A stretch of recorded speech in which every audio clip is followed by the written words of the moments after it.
राज्यसभा में चुनाव सुधारों पर हुई चर्चा। पक्ष विपक्ष में आरोप प्रत्यारोप। भाजपा की नवनियुक्त राष्ट्रीय कार्यकारी अध्यक्ष नितिन नवीन का दिल्ली पहुंचने पर गर्मजोशी से स्वागत। राज्य में किसानों से धान की खरीदारी शुरू। 2450 रुपए प्रति क्विंटल की दर से 48 घंटे में राशि भुगतान पर सरकार का फोकस। किसानों ने कहा बिचौलियों से मिलेगी मुक्ति। परिवहन मंत्री का नागरिक सुविधाओं और बेहतर आवागमन व्यवस्था पर बल। बाबूलाल का रिम्स की जमीन पर अतिक्रमण कर बने निर्माण के लिए दोषी अधिकारियों पर कार्रवाई की मांग। और आईआईएम रांची और एनआईटी जमशेदपुर कैंपस में जेएनजी पोस्ट ऑफिस का उद्घाटन। कई तरह की मिलेगी सेवाएं। भारतीय परंपराओं से रूबरू होंगे युवा।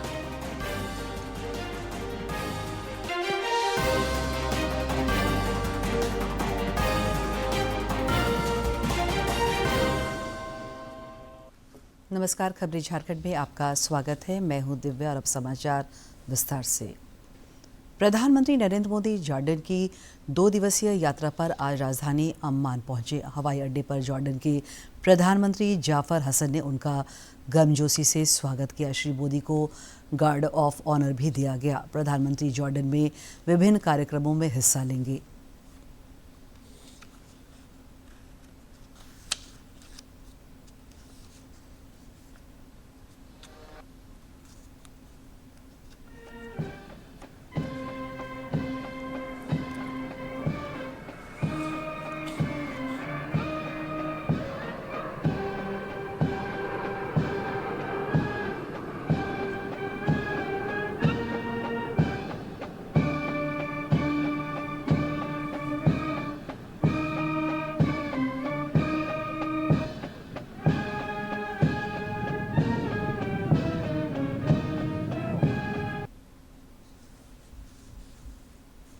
राज्यसभा में आज भोजनावकाश के बाद चुनाव सुधार पर चर्चा हुई। इस दौरान जदयू के सांसद संजय कुमार झा ने विपक्ष को बिहार में बूथ कैप्चरिंग के इतिहास से अवगत कराते हुए निशाना साधा। उन्होंने कहा कि ईवीएम से पहले कमजोर वर्ग सही से वोट तक नहीं दे पाते थे और जनमत की चोरी होती थी। कांग्रेस के दिग्विजय सिंह ने पार्टी का पक्ष रखते हुए पलटवार किया।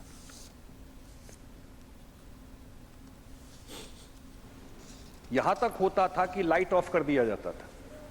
आपके तरफ बैलेट है उसको निकाल करके दूसरे तरफ डाल दिया जाता। इस तरह का वहां एक एक घटना इतना बड़ा बड़ा है। वहां का बूथ कैप्चरिंग पूरा प्रोफेशनल तरीके से पूरे ऐसे ऐसे लोग आइडेंटिफाई थे जो नोन थे कि ये लोग इस जिला से जाके दूसरे जिला में जाके बूथ कैप्चरिंग करें। यही वहां पे रहा। पहली बार हम लोगों ने 2005 में जब चुनाव देखा कि पहली बार यहां इलेक्शन कमीशन ने केजे राव को भेजा बिहार में। वो हाउस होल्ड नेम है आज भी कि पहली बार बिहार ने फेयर इलेक्शन देखा और ईवीएम के थ्रू लाइन लगा के वोट दे करके सुबह से शाम तक पोलिंग जो होता है। नहीं तो वहां तो 10 बजे चुनाव खत्म हो जाता था। मैंने माननीय चुनाव आयोग से पूछा तुम्हारे पास कोई सुझाव आया कि नहीं आया। उन्होंने कहा कि 2014 से लेकर 2025 तक हमें न किसी पार्टी ने सुझाव दिया ना कोई प्रस्ताव आया। माननीय सभापति जी, मैंने माननीय सभा हमारे अध्यक्ष जी को 21 पत्र वो की प्रति दे रहा हूं जो सिटीजन्स कमीशन ऑन इलेक्शंस के जस्टिस लोकुर के द्वारा 21 पिटीशन दिए गए चुनाव आयोग को, उनको एक्नॉलेजमेंट तक नहीं हुआ।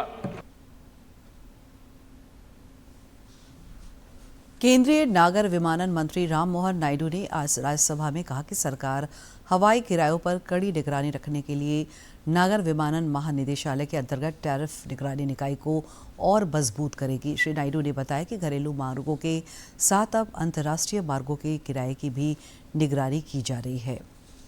Cancellation of the regular flights that were there. So the capacity has come down. The seats that people can use to travel has come down. So generally, the other side of the trend would be the airfares would rise. That is exactly why we have to keep the to keep the airfare at a very reasonable and affordable way. We have capped the prices. And regarding the other seasons that might come up, other times when the airfares might rise, the ministry is closely observing all these seasons we are continuously engaging. We are continuously engaging with the stakeholders on this, and whenever there is a situation, whenever there might be a situation when this is there, we from the ministry are taking action, and I will give. नई दिल्ली में कल कांग्रेस की rally के दौरान प्रधानमंत्री नरेंद्र मोदी के खिलाफ आपत्तिजनक टिप्पणी मामले में आज संसद के दोनों ही सदनों में भारी हंगामा हुआ। राज्यसभा में सदन के नेता जेपी नड्डा ने अमर्यादित भाषा के उपयोग पर कड़ा विरोध जताया। प्रतिपक्ष और कांग्रेस पार्टी के नेता यहाँ बैठी हैं, आदरणीय सोनिया गांधी जी, इनको देश से माफी मांगनी चाहिए और देश से माफी मांगनी चाहिए, और ये नामदारों की झंझाट है, इसको समझना चाहिए। और मैं ये भी कहना चाहूंगा कि राजनीति का स्तर कांग्रेस पार्टी ने इतना गिरा दिया है जो कल्पना के बाहर है। इधर झारखंड भाजपा के प्रदेश प्रवक्ता प्रतुल नाथ शाहदेव ने भी अभद्र टिप्पणी मामले पर कांग्रेस पर जमकर निशाना साधा है। श्री शाहदेव ने कहा कि यह बयान कांग्रेस पार्टी की विचारधारा को परिलक्षित करती है। देश गुस्से में, और जिस तरीके से राहुल गांधी की पार्टी आचरण दिखा रही है, राहुल गांधी के नेतृत्व में मल्लिकार्जुन खड़गे तो एक पपेट है, तो ये आप मान कर चलिए कि राहुल गांधी बहादुर शाह जफर साबित होंगे कांग्रेस के। जिस तरीके से बहादुर शाह जफर के साथ पूरी मुगल डायनेस्टी खत्म हो गई थी, राहुल अकेले पूरे कांग्रेस को समाप्त करके जाएंगे। लेकिन देश के प्रधानमंत्री जो देश की अस्मिता और गौरव के प्रतीक होते हैं, उनके बारे में इतने घटिया शब्दों का जिन लोगों ने प्रतीक किया है ना, उनकी पार्टी राजनीतिक रूप से हमेशा के लिए दफन होने की कगार पर है।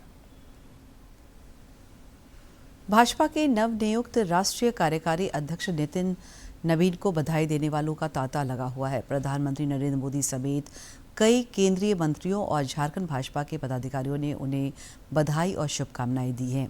इधर नितिन नवीन आज दिल्ली पहुंचे, जहां उनका नेताओं और कार्यकर्ताओं ने गर्मजोशी से स्वागत किया।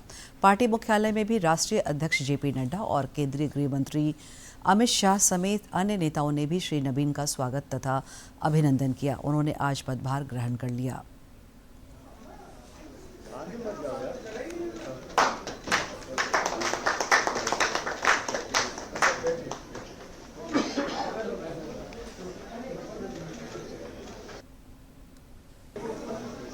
के लिए बैठिए, बाद में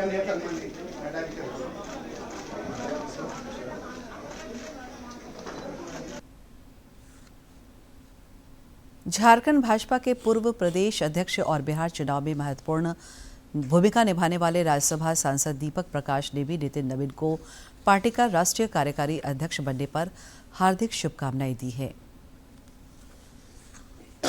श्री नितिन नवीन जी को राष्ट्रीय कार्यकारी अध्यक्ष बनने के शुभ अवसर पर ढेर सारी बधाइयां, अभिनंदन, और साथ ही साथ भारतीय जनता पार्टी के शीर्ष नेतृत्व, विशेष करके भारत के यशस्वी प्रधानमंत्री नरेंद्र मोदी जी को मैं आभार व्यक्त करना चाहता हूं।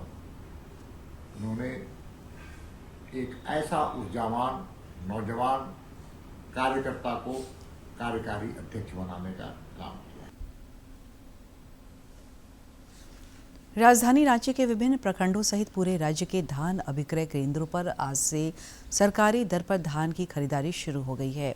अब राज्य के किसान 2450 रुपये प्रति क्विंटल की दर से इन केंद्रों पर अपनी उपज बेच सकेंगे, और सबसे अहम बात यह है कि इसकी पूरी कीमत उन्हें सिर्फ 48 घंटे के भीतर प्राप्त हो जाएगी। रांची के नगरी प्रखंड में धान अभिक्रय केंद्र की शुरुआत करते हुए प्रखंड विकास पदाधिकारी दीपाली भगत ने कहा कि इस पहल से किसानों को बिचौलियों से मुक्ति मिलेगी और उन्हें धान की अधिकतम कीमत भी प्राप्त हो पाएगी। यह कदम किसानों की आर्थिक स्थिति को मजबूती देने की दिशा में उठाया गया है। 3 जो लैम्प्स है उसमें हम लोग धान अधिप्राप्ति का केंद्र बनाए हुए हैं। यहाँ पर हमारे जो जितने भी किसान भाई लोग हैं उन लोग से MSP के तहत हम लोग उनसे धान खरीद रहे हैं, और हम सभी जितने भी हमारे किसान भाई हैं उन सबसे अनुरोध होगा कि किसी भी बिचौलिया या इन सभी के चक्कर में ना पड़े और हमारे जितने भी अधिप्राप्ति वाली केंद्र है उसमें आके अपना धान का क्रय करें। धान विक्रय की प्रक्रिया की जानकारी देते हुए नगरीय लैंपस के सचिव महेश पाहान बताते हैं कि इसके लिए किसानों को लैंपस के रजिस्ट्रेशन कराना होता है। उन्होंने बताया कि किसानों की सुविधा के लिए अब 48 घंटे के भीतर धान की पूरी कीमत का भुगतान सीधे उनके खाते में करने की व्यवस्था की गई है। यहाँ धान खरीदने की प्रक्रिया है कि किसान भाई साफ सुथरा धान लाए और किसान को ही दें, बिचौलियों को ना दें। और यहाँ सरकार यहाँ प्रति किलो 24.5 रुपये के दर से मिल रहा है। इस मौके पर कई स्थानीय जनप्रतिनिधि भी उपस्थित थे। उन्होंने सरकार द्वारा अधिकतम समर्थन मूल्य पर धान खरीदने की इस प्रक्रिया का स्वागत किया। हालांकि उन्होंने यह भी कहा कि यह काम कम से कम 1 महीना पहले शुरू हो जाना चाहिए था, क्योंकि छोटे किसान पहले ही कम कीमत पर अपनी उपज बिचौलियों के हाथों बेच चुके हैं। चाहती हूँ कि बिचौलिया रुके और समय पर धान का खरीदारी सरकार करे। जो अभी 15 दिसंबर को जो इसका उद्घाटन हुआ है वो हम चाहेंगे कि 15 नवंबर को हो, ताकि किसान अधिक से अधिक इसका लाभ ले सके। 15 दिसंबर को जो आज क्रय केंद्र पूरे झारखंड प्रदेश में जो उद्घाटन हो रहा है, खुल रहा है, वो 15 नवंबर को ही खुले, ताकि किसान सीधा लेम्स में ही अपना धान को बेच सके और उसको सीधा बिचौलिया जो बीच में लाभ लेता है वो किसान को लाभ मिले। रांची सहित झारखंड में इस वर्ष अच्छी वर्षा के कारण धान की अच्छी खेती हुई है, मगर सरकार द्वारा अधिकतम समर्थन मूल्य पर धान की खरीदारी शुरू नहीं कर पाने के कारण किसान काफी परेशान थे। यह मांग झारखंड विधानसभा के शीतकालीन सत्र में भी खूब गूंजी। अब सरकारी दर पर धान की खरीद शुरू होने पर किसानों के चेहरे खिल उठे हैं। नगरी के किसान मंजू, तिर्की और पंचू कहते हैं कि अब उन्हें अपने धान की अधिक कीमत मिलेगी और बिचौलियों के हाथों कम दाम पर बेचने की मजबूरी खत्म होगी। और यहाँ उससे ज़्यादा फायदा में है, कहे कि बिचौलिया तो 16 रुपया 16.5 रुपया करके देता है, यहाँ 24 रुपया 50 पैसा करके मिलता है। अधिकतम समर्थन मूल्य पर धान की खरीदारी करने का यह फैसला निश्चय ही स्वागत योग्य है और इससे किसानों को उनकी मेहनत का उचित मूल्य मिल पाएगा। सरकार की यह पहल किसानों के आत्मविश्वास को बढ़ाने और ग्रामीण अर्थव्यवस्था को मजबूती देने में सहायक होगी। डीडी न्यूज़ के लिए रांची से प्रताप की रिपोर्ट। मुख्यमंत्री हेमंत सोरेन से आज सीएम आवासीय कार्यालय में आम लोगों और सामाजिक कार्यकर्ताओं ने मुलाकात की। इस दौरान उन्होंने मुख्यमंत्री को जन समस्याओं से अवगत कराते हुए समाधान किए जाने का आग्रह किया। श्री सोरेन ने झामुमो के जिला और नगर स्तर के कार्यकर्ताओं से संवाद किया। इस दौरान सांगठनिक विषयों समेत अन्य समसामयिक विषयों पर चर्चा हुई। मुख्यमंत्री ने जन सरोकार से जुड़ी योजनाओं को जन जन तक पहुंचाने के लिए जरूरी निर्देश दिए। इधर राज्य के परिवहन मंत्री दीपक बिरुआ ने बेहतर नागरिक सुविधाओं और आवागमन की व्यवस्था पर बल दिया है। उन्होंने आज एक सोशल मीडिया पोस्ट में कहा कि मुख्यमंत्री के निर्देश पर जिस प्रकार रांची में राजधानी को संवारने की कवायद शुरू हुई है, उसी प्रकार सभी 23 जिलों में भी उपायुक्त अपने स्तर पर पहल करें।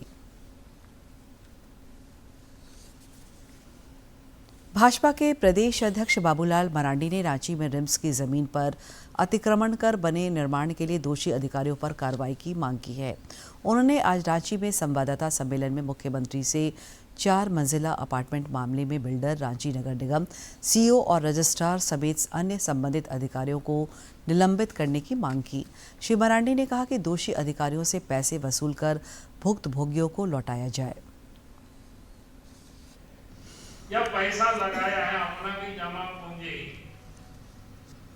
तो वहां अभी गया नहीं है, तो उनकी पैसा सरकार उन लोगों को वापस करे, और सरकार नहीं बल्कि इन लोगों से वसूल करके वापस करे। बिल्डर से वापस करे, रजिस्ट्रार से वापस करे, सीईओ से वापस करे, रेरा के जो अफसर है उन लोगों से वापस करावे, नगर निगम के जो पदाधिकारी जिन लोगों ने नक्शा पास किया, इन लोगों से पैसा वसूल करे और इन लोगों को तत्क्षण निलंबित करके एफआईआर करे और कार्रवाई शुरू हो। भाई इस प्रकार की लूट जहां ये लोगों ने मचा रखा है।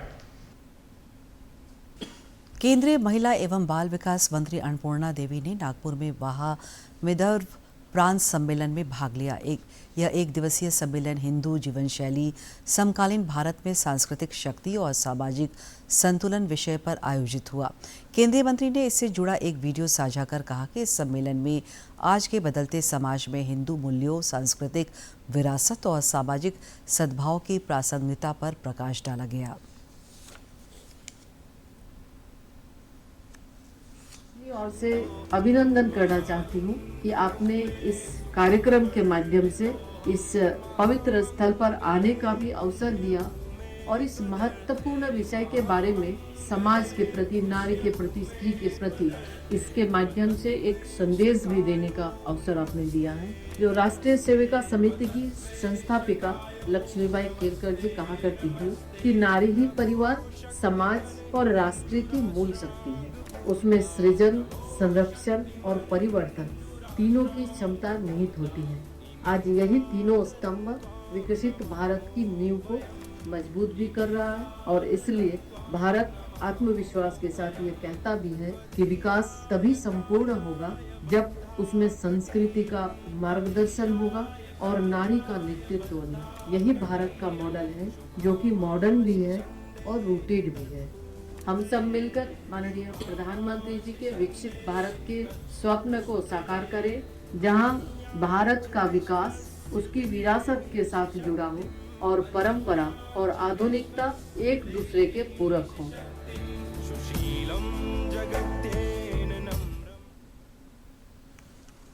आधुनिकता और परंपरा के समावेश की एक अनूठी पहल आज रांची में शुरू हुई है। भारतीय प्रबंधन संस्थान रांची कैंपस में झारखंड के पहले जेएनजी पोस्ट ऑफिस ने आज से काम करना शुरू कर दिया है। यह नया पोस्ट ऑफिस पूरी तरह से ओपन, स्मार्ट और डिजिटल लुक में तैयार किया गया है, जो आज के युवाओं को डिजिटल सुविधाओं के साथ साथ डाकघर की पुरानी परंपरा से भी जोड़ेगा। भारतीय प्रबंधन संस्थान रांची के कैंपस में आज झारखंड के पहले जेएनजी पोस्ट ऑफिस का उद्घाटन किया गया। यह पोस्ट ऑफिस अपने ओपन, स्मार्ट और डिजिटल लुक के कारण तुरंत आकर्षण का केंद्र बन गया है। जेएनजी पोस्ट ऑफिस खुल जाने से अब पेपरलेस सेवाएं, क्यूआर आधारित पेमेंट, डिजिटल सेविंग, बीमा समाधान और ई-कॉमर्स तथा लॉजिस्टिक सेवाएं कैंपस में ही उपलब्ध होगी। डाक सेवाएं झारखंड परिमंडल के निदेशक रामविलास चौधरी ने बताया कि यह डाकघर वित्तीय सेवाओं के साथ साथ पासपोर्ट और आधार बनाने व अपडेट करने की सुविधा भी देगा। युवाओं को सिर्फ बैंकिंग सेक्टर की जरूरत नहीं है, इसके अलावा बहुत चीज़ों की जरूरत है। पासपोर्ट की जरूरत है, हमारा पोस्ट ऑफिस पासपोर्ट बनाता है। आधार की जरूरत है, हमारा पोस्ट ऑफिस आधार बनाता है, आधार अपडेट करता है। इसके अलावा बहुत से जो भारत सरकार और राज्य सरकार के योजनाएं, परियोजनाएं हैं, उसको भी हम क्रियान्वयन कर। यह पोस्ट ऑफिस युवाओं को आधुनिकता और परंपरा का समावेश देखने का मौका देगा। कैंपस के 1000 छात्रों को अब भारतीय परंपरा और पोस्ट ऑफिस के वर्षों पुरानी कार्यप्रणाली को जानने का मौका मिलेगा। इस मौके पर आईआईएम रांची के निदेशक प्रोफेसर दीपक कुमार श्रीवास्तव ने बताया कि आज का दिन संस्थान के लिए दोहरी खुशी का दिन है, क्योंकि आईआईएम रांची के 16 वर्ष पूरे हो गए और आज ही जेएनजी पोस्ट ऑफिस का भी शुभारंभ हुआ है। रांची में हमारे यहाँ स्टूडेंट्स तकरीबन 1000 हैं जो कैंपस के अंदर हैं और देश के विभिन्न कोनों से वो हैं और उनके लिए भी काफ़ी एक अच्छा अनुभव होगा कि अपनी जो परंपरा है और पोस्टल जो भारत की सेवा रही है उसके बारे में और उससे जुड़ने का एक अच्छा प्रयास रहेगा। कैंपस में इस नए ज़माने के पोस्ट ऑफिस के खुल जाने से आईआईएम के छात्र भी काफ़ी उत्साहित नजर आए। छात्रों ने कहा कि ईमेल, फ़ोन कॉल और व्हाट्सएप के दौर में उन्हें एक बार फिर से चिट्ठी लिखने और उसे लेटर बॉक्स में डालने का एक नया और पारंपरिक अनुभव मिलने वाला है, जिससे वे पुराने दिनों की यादों से जुड़ सकेंगे। India Post is connecting with the students again. And it feels very nice. I'm seeing the letter box that has been put in the ground outside. I feel connected once again. It has always been very nostalgic to have, post office seeing here and there. But the thing is, having one of our own is something that is very special for us. तो बहुत ही खुश लग रहा है ये एक post office. Ranchi IIM का यह जेएनजी पोस्ट ऑफिस दिखाता है कि कैसे नई तकनीक का उपयोग करते हुए भी पुराने परंपराओं और सेवाओं को जीवित रखा जा सकता है। यह पहल निश्चित रूप से देश के अन्य शैक्षणिक संस्थानों के लिए भी एक मिसाल कायम करेगी। डीडी न्यूज़ झारखंड के लिए रांची से करमवीर की रिपोर्ट। हजारीबाग जिले के बरही प्रखंड में ब्राउन शुगर सहित अन्य मादक पदार्थों की बिक्री और सेवन के खिलाफ व्यापक नशा मुक्ति अभियान चलाया गया। इस अभियान के माध्यम से नशे के खिलाफ संदेश देते हुए समाज को जागरूक करने का प्रयास किया गया। राज्य में एक और जहां मादक पदार्थों के तस्करों के खिलाफ पुलिस ताबड़तोड़ कार्रवाई कर रही है, वहीं इसके दुष्प्रभाव से भी लोगों को अवगत कराया जा रहा है। हजारीबाग जिले के बरही प्रखंड में ब्राउन शुगर सहित अन्य मादक पदार्थों की बिक्री और सेवन के खिलाफ एक व्यापक नशा मुक्ति अभियान चलाया गया। इस दौरान जीवन है अनमोल, इसे व्यर्थ न गवाएं जैसे संदेशों के जरिए समाज में सकारात्मक सोच का संचार किया गया। इस अभियान के दौरान नशा मुक्ति का जो अभियान है, जो हमारे रैली चल रहा है प्रशासन के माध्यम से, आम जनता के माध्यम से, हम यही कहना चाहते हैं आपसे, हमारी यही मीडिया से गुजारिश है, हमारे प्रशासन से यही गुजारिश है कि इसकी तह तक जाएं, इसे खत्म करने का प्रयास किया जाए और ये अभियान चलना चाहिए। और सिर्फ ये नहीं कि एक दिन अभियान चले और खत्म हो जाए, इसकी जांच पड़ताल तह तक की जाए। कार्यक्रम के दौरान आयोजकों और वक्ताओं ने नशे के दुष्प्रभावों पर विस्तार से प्रकाश डाला और लोगों से इससे दूर रहने तथा दूसरों को भी इसके खिलाफ जागरूक करने की अपील की। जितने भी लोग हैं इस प्रकार के जो पीड़ित हैं उसको एक नशा मुक्ति केंद्र भेजना है और जो बेचते हैं उसको हर संभव किसी भी प्रकार का कार्रवाई किया जाए, इसके लिए सब लोग जुटे हैं। इस दौरान पुलिस प्रशासन ने तस्करों को सख्त चेतावनी दी, साथ ही कहा कि नशा छोड़कर ही बेहतर भविष्य और खुशहाल जीवन संभव है। इस नशा मुक्ति अभियान में बड़ी संख्या में आम लोगों के साथ ही बरही के जनप्रतिनिधियों ने भी बढ़ चढ़कर हिस्सा लिया। जो ब्राउन शुगर यहाँ बेचते हैं या इस तरह का धंधा करते हैं, उन लोगों को चिन्हित करके पकड़ के हम लोगों ने उसे थाना में देने का काम करेंगे और उसके बाद जेल भेजने का काम करेंगे। उम्मीद है कि नशा मुक्ति का संदेश देता ये अभियान क्षेत्र में सुरक्षित, स्वस्थ और नशा मुक्त वातावरण के निर्माण का मार्ग प्रशस्त करेगा, जो विकास तथा समाज के नव निर्माण का भी आधार है। हजारीबाग से रितेश कुमार की रिपोर्ट। दूरदर्शन झारखंड पर पल पल की खबरों से जुड़े रहने के लिए आप हमारे social media platform x, Facebook, Instagram और यूट्यूब से जुड़ सकते हैं, क्योंकि खबरों से जितना बाखबर रहना ज़रूरी है, उससे ज़्यादा ज़रूरी है सटीक, संतुलित और निष्पक्ष समाचार। हमारा एक्स हैंडल है @DD news Jharkhand, Facebook page है DD न्यूज़ झारखंड और इंस्टाग्राम अकाउंट है DD न्यूज़ झारखंड। आप हमें YouTube channel Jharkhand DD news पर भी देख और सुन सकते हैं।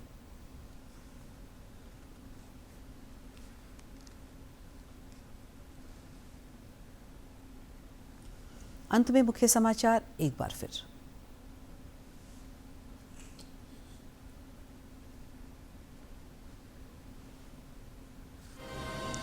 राज्यसभा में चुनाव सुधारों पर हुई चर्चा, पक्ष विपक्ष में आरोप प्रत्यारोप। भाजपा की नवनियुक्त राष्ट्रीय कार्यकारी अध्यक्ष नितिन नवीन का दिल्ली पहुंचने पर गर्मजोशी से स्वागत। राज्य में किसानों से धान की खरीदारी शुरू, 2450 रुपये प्रति क्विंटल की दर से 48 घंटे में राशि भुगतान पर सरकार का फोकस। किसानों ने कहा बिचौलियों से मिलेगी मुक्ति। परिवहन मंत्री का नागरिक सुविधाओं और बेहतर आवागमन व्यवस्था पर बल। बाबूलाल का रिम्स की जमीन पर अतिक्रमण कर बने निर्माण के लिए दोषी अधिकारियों पर कार्रवाई की मांग। और IIM रांची और NIT जमशेदपुर कैंपस में JNG पोस्ट ऑफिस का उद्घाटन।